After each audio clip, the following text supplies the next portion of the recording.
It is my great pleasure to recognize this year's winner of the Victoria J. Bertics Award. The award recognizes a member of our community that has passed away or been rendered unable to continue their scientific career due to illness or death.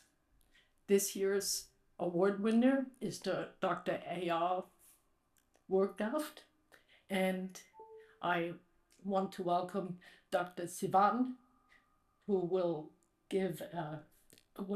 recognize the honor.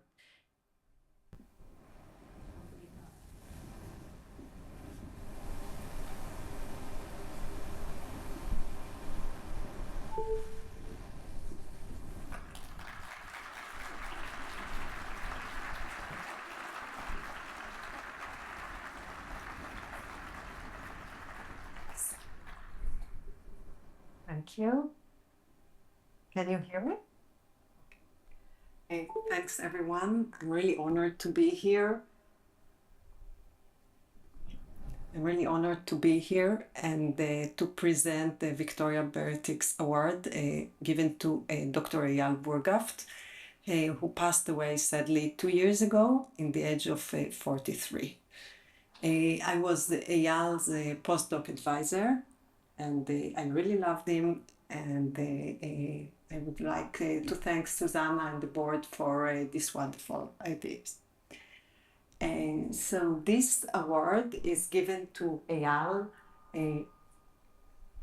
Just a minute. This is not working. It is. So this award is given to Eyal, as you can see, for being, after his death, in recognition to his creativity, passion, and dedication to science teaching, and to his colleagues, students, and mentees. Eyal was a really talented early career scientist who made considerable contribution to the field of chemical oceanography, and also to mentorship, education, and outreach. I will show you briefly his path of science and also his life. So Eyal achieved all his degrees from the Hebrew University in Jerusalem. And as you can see here from a picture from his master, he did his master under the supervision of Professor Luz of the Hebrew University, and he worked on mass independent fractionation of O17 in the dissolved oxygen in the Gulf of Aqaba. At that time, the Axis O17 was used mainly as to estimate Bohr's photosynthesis and in the mixed layer. And Eyal showed that the O17 axis in the deep part of the Gulf is strongly affected by lateral mixing processes and can be used basically as a proxy to a proxy for deep and shallow water mixing. And this usage has become more common in recent years. You can see here example of a paper that he published later. This use of axis O17 to quantify vertical turbulent mixing. Later on, he continued to a PhD.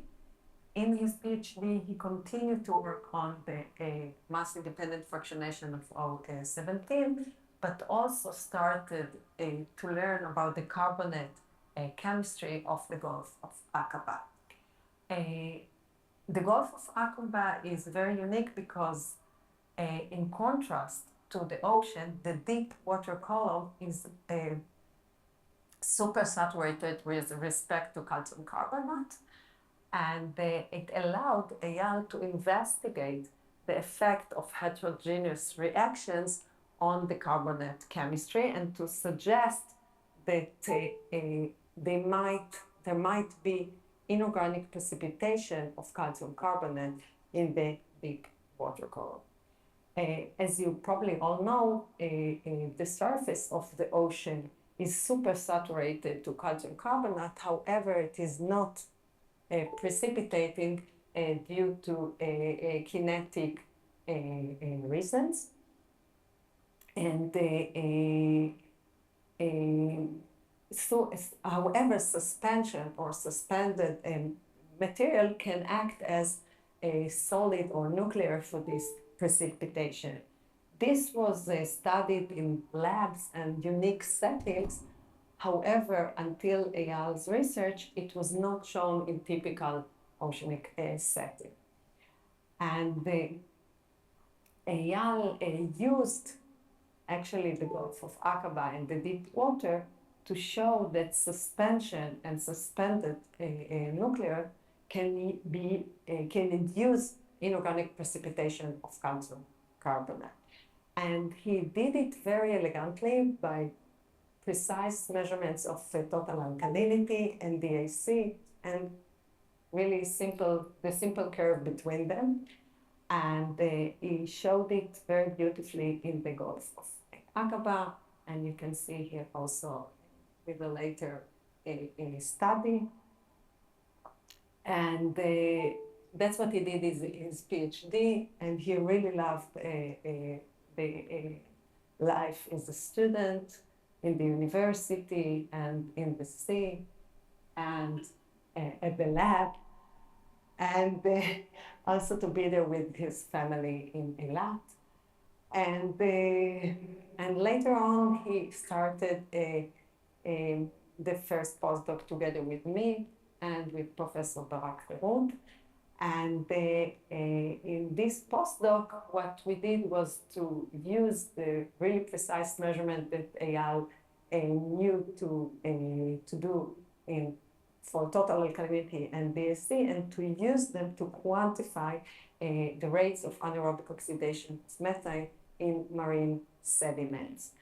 And you can see here pictures from a cruise that we did to the Eastern Mediterranean, and we collected pores, and we performed many pore water profiles, and with this high resolution pore water profiles, Eyal was able to quantify the rates of sulfate reduction, organoclastic sulfate reduction versus sulfate reduction by anaerobic oxidation of methane. And as you can see, for example, here we saw that there is large role for this sulfate reduction by anaerobic oxidation of methane. Here, for example, 50%. Later on, he continued to a second postdoc in Woods Hole, and there he continued to work on this inorganic precipitation of calcium carbonate in the northern Gulf of Mexico. He did it by lab experiments where he measured DAC and total alkalinity and did several experiments. And also, he led also 2-week cruise to the northern Gulf of Mexico. You can see it here. This was in the cruise, and you can see here the transects.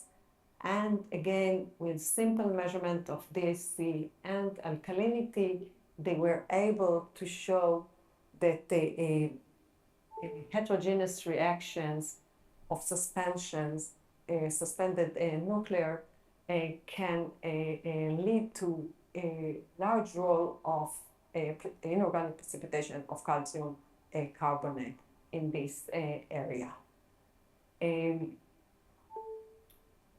Eyal and his family really liked the postdoc time here in Woods Hole, but unfortunately, during his postdoc, he was diagnosed with stage 4 cancer and started intensive chemo treatment, but it didn't stop him from working and he got a position in the Open University of Israel, and developed wonderful courses in the Open University of geochemistry and stable isotopes. And Eyal was amazing teacher. He was really, really a good teacher, and they simplified everything. And he made really, really two beautiful courses. He continued also with science and research, and he built his lab during the COVID and being sick. He built his lab, and they supervised two students, Nova and Gili, and also a postdoc, and they really, really liked him, and they succeeded also to continue and publish papers. And in June 2023, he gave his last seminar. You can see here with his wife, and he passed away sadly a few weeks after that. He was really, really a wonderful family person, and wonderful dad, and played beautifully also the guitar. That's it. Thank you.